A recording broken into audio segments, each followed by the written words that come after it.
Exercise number 67.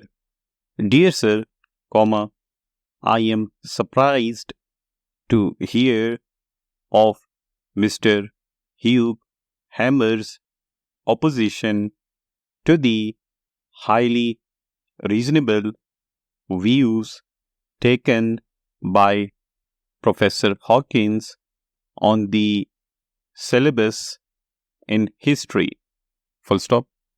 Professor Hawkins, comma, I believe, comma, does his best, comma, in all circumstances, comma, to help his pupils and to adhere to the scheme of history lessons which deals with the extension of commerce and with all forms of man's activity.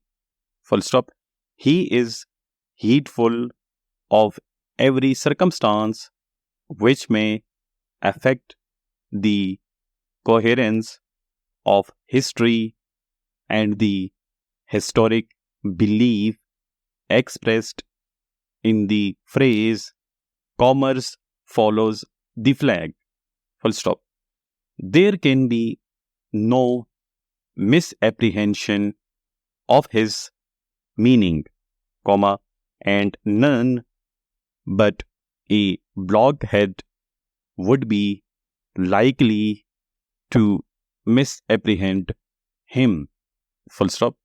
He shows how the upheaval of war, comma, though harmful to humanity in other ways, comma, may help a nation's commerce. Full stop. I humbly hope Mr. Hammer may behave reasonably and cease to harass Professor Hawkins in his historical course. Full stop. Yours truly. Full stop.